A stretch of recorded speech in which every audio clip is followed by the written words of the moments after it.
Tips vokal hari ini kita akan membahas soal nafas perut. Oke. Kalau kalian belajar vokal atau cari-cari tentang teknik vokal di internet, pasti akan ketemu dengan istilah nafas perut. Hari ini kita akan bahas apa sebetulnya nafas perut dan gimana kita menggunakannya. Oke, jadi gini guys, kita langsung aja ngerasain ya nafas-nafas yang bisa kita lakukan. Yang pertama adalah nafas dada dulu ya. Caranya gimana? Kalian bayangkan nafas itu sedang mengeluh ya. Jadi tarik nafas karena kesel. Contohnya gini ya. Oke, kayak misalkan kita cek ATM, transferan belum masuk.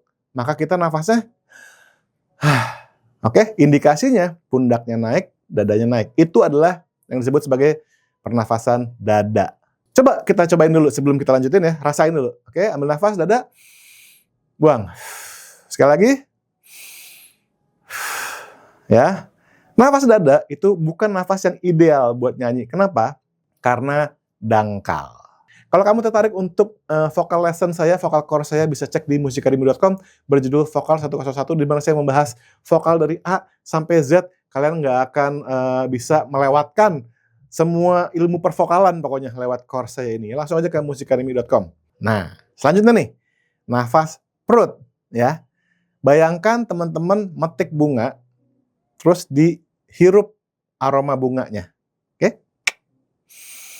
Ketika kita mencium bau bunga, ya, atau misalnya kita masuk ke restoran Padang, nyium bau rendang lah contohnya ya, maka nafas itu akan otomatis dalam.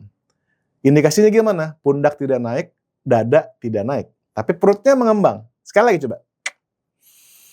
Ya, perutnya mengembang. Dadanya tidak naik. Itu adalah pernapasan perut, guys. Sekali lagi yuk. Ambil bunga, dihirup.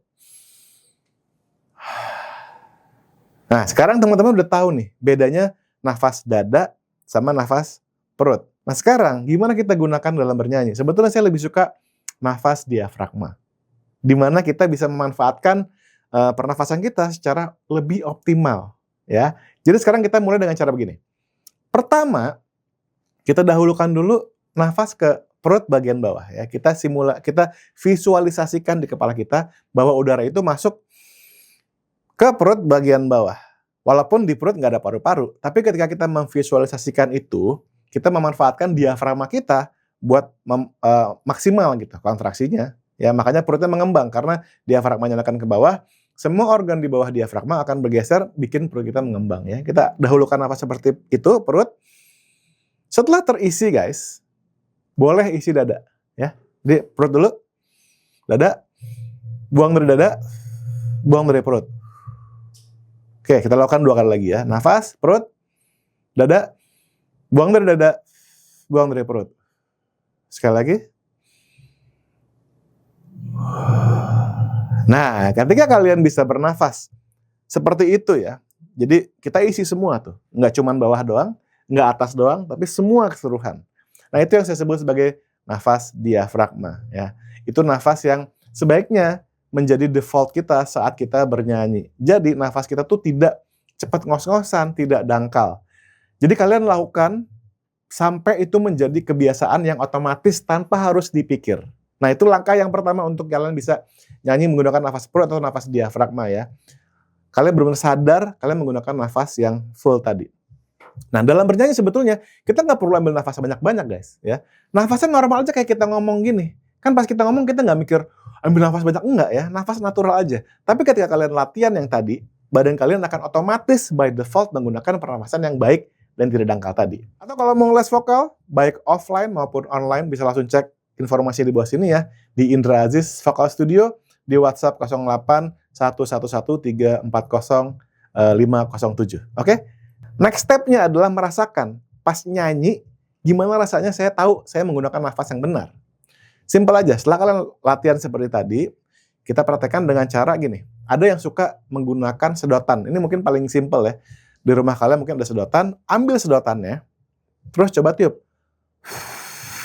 Ya, beda sama kalau itu tidak ada compression, tidak ada kompresi ya. Tapi kalau pakai sedotan, kerasa nih, kenceng diafragmanya. Itu yang kita cari, compression itu saat kita bernyanyi. Makanya guru vokal suka bilang, support diafragma. Kerasa dia tertopang, ya. Dilatih dan dirasain supaya badan kalian tuh ingat, oh ya ini rasanya nafas menggunakan diafragma ya. Pakai sedotan. Kemudian setelah udah kerasa, pakai suara. Setelah pakai suara, pakai nada.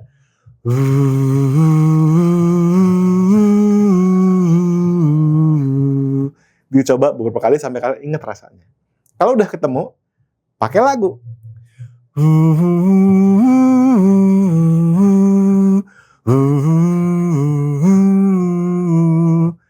Saat kalian membunyikan nada tadi, sambil ngerasain diafragmanya mensupport. Nah, kalau udah berasa, oke, ini rasanya ya menggunakan pernapasan perut atau pernapasan diafragma tadi, baru kalian lepas sedotannya dan gunakan untuk nyanyi biasa. Balonku ada 5, rupa-rupa warnanya. Tapi perasaannya, walau tidak se ekstrim pas pakai sedotan, tapi kita tahu posisinya, supportnya itu dari sini, dari diafragma. Itu yang disebut sebagai pernafasan perut atau pernafasan diafragma ya. Semoga teman-teman tidak lagi pusing, karena jangan sampai pas kalian nyanyi malah mikirin pernafasan, itu hal yang salah. Pas nyanyi kalian mestinya fokus ke performance, ke storytelling, ke ekspresi. Harusnya masalah pernafasan ini sudah menjadi otomatis dan tidak lagi dipikir. Semoga video ini ngebantu kalian buat membebaskan diri dari overthinking soal pernafasan ya. Yang penting dilatih, diulang-ulang, sampai menjadi second nature dan menjadi otomatis. Thank you so much for watching. Sampai ketemu di tips selanjutnya dan selalu bebaskan suaramu. Bye guys.